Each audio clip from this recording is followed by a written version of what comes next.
अस्सलाम वालेकुम, मैं हूं शेफ़ अफजल। आप देख रहे हैं शेफ़ अफजल यूट्यूब चैनल। दोस्तों, आज हम बनाएंगे ईद स्पेशल भुना हुआ गोश्त। किस तरीके से बनाया जाता है आसान तरीके से और परफेक्ट रेसिपी, तो देख लेते हैं। दोस्तों, ये ईद स्पेशल भुना हुआ गोश्त बनाने के लिए हमें किन किन चीज़ों की ज़रूरत है और ये कैसे बनेगा, तो आइए शुरू करते हैं।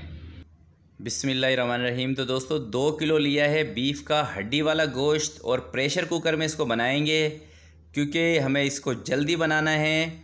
टाइम कम होने की वजह से अक्सर ईद पर ऐसा होता है कि हमारे पास टाइम नहीं होता, तो इसी वजह से इसको मैं प्रेशर कुकर में आपको बनाना बता रहा हूँ। 4 के करीब मैंने प्याज ली हैं मीडियम साइज़ की, और 4 अदद ही टमाटर लिए थे। इन चीज़ों को कटिंग कर दिया है। अदरक लहसुन का पेस्ट है, ये इसमें शामिल करेंगे 2 चम्मच के करीब। कुछ स्पाइसेस हैं, ये शामिल करेंगे। रेड चिली पाउडर है, चिली फ्लेक्स है, ये शामिल करेंगे।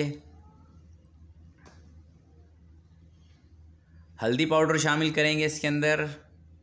तो बेसिक मसालों से ही दोस्तों हम ये तैयार करेंगे। भुना हुआ गोश्त, धनिया पाउडर ये शामिल करेंगे। ज़ीरा शामिल करेंगे, सफ़ेद ज़ीरा।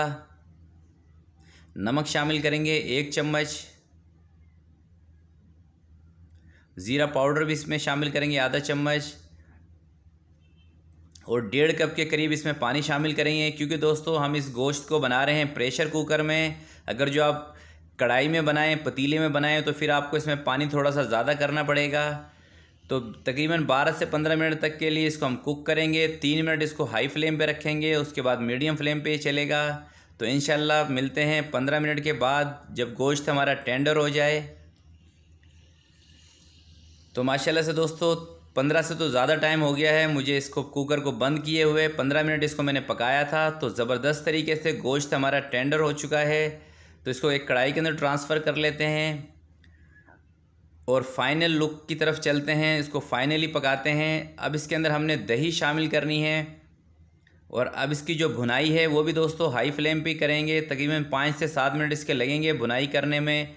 और कुल टोटल टाइम को आप देखें तो 20 मिनट के अंदर ही इंशाल्लाह ये हमारा भुना हुआ गोश्त बहुत ही मज़ेदार सा तैयार हो जाएगा। तो प्यारे दोस्तों, ईद पर अगर जो आपके पास टाइम कम हो, शॉर्ट हो, तो इस तरीके से बनाइएगा, बहुत ही ज़बरदस्त बनेगा। तो ऑयल इसके अंदर दोस्तों मैंने शुरू में नहीं ऐड किया था, क्योंकि गोश्त जो था वो चर्बी वाला था। तो ज़रा सा ऑयल इसमें कम लगा है, तो हाफ़ कप के करीब मैंने ऑयल इसके अंदर और शामिल कर दिया है। तो 5 से 7 मिनट तक इसको पका लेते हैं। तो माशाल्लाह से अभी 3 से 4 मिनट दोस्तों इसको पकाया है, और ज़बरदस्त सी खुशबू आना शुरू हो चुकी है। मगर अब इसको और पकाना है हमने, थोड़ा सा और इसको ट्राई करेंगे। तो ऑयल इसके ऊपर आ चुका है। अब इसके अंदर ग्रीन मिर्चें हैं, ये शामिल करेंगे इसी स्टेज पर। 5 से 6 हल्की वाली मिर्चें हैं, ये ज़्यादा स्पाइसी नहीं हैं। और अब इसके ऊपर मैं 2 से 3 मिनट के लिए कवर करके रख दूंगा, ताकि इसके अंदर जो भी ऑयल वगैरह हो वो सारा का सारा ऊपर आ जाए। गोश्त हमारा तैयार है, सिर्फ़ और सिर्फ इसके ऊपर ऑयल आ जाएगा। तो इसको हम फ्लेम को ऑफ़ कर देंगे। 2 से 3 मिनट के लिए इसको छोड़ देते हैं, और मिलते हैं 2 से 3 मिनट के बाद। तो माशाल्लाह दोस्तों 2 से 3 मिनट इसको मैंने दम दिया था, तो ऑयल जो भी था इसके अंदर से वो भी ऊपर आ गया है। ज़बरदस्त सा हमारा भुना हुआ गोश्त तैयार हो चुका है। अब ज़रा सी इसके अंदर काली मिर्चें शामिल कर लेते हैं, काली मिर्च का पाउडर, अदरक शामिल करेंगे, और 1-2 चीज़ें और हैं वो भी इसमें शामिल करेंगे।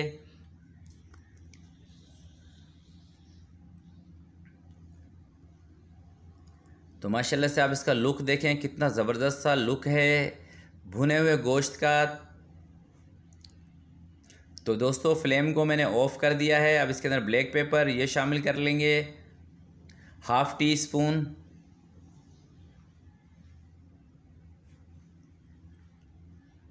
ज़रा सा धनिया कटा हुआ ये शामिल करेंगे, और अदरक है कटी हुई ये शामिल कर देंगे।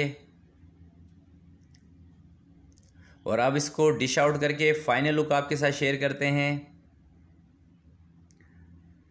तो माशाल्लाह से आप देख सकते हैं कितना ज़बरदस्त इसका लुक है। और दोस्तों ये जितना आपको देखने में मज़े का लग रहा है, यकीन करें खाने में उससे भी ज़्यादा इंशाल्लाह ये मज़े का होगा। बहुत ही सिंपल तरीके से और बेसिक मसालों से आपको ये रेसिपी मैंने बताई है। हल्के नॉर्मल मसाले हैं, तो बहुत ही ज़बरदस्त और मज़े का भुना हुआ गोश्त हमारा तैयार हो चुका है। और प्यारे दोस्तों, ये रेसिपी आपको अच्छी लगी हो तो प्लीज़ इसको ज़रूर लाइक कीजिएगा। अपना बहुत बहुत ख्याल रखिएगा, अपने वालिदैन का ख्याल रखिएगा। अल्लाह हाफिज़।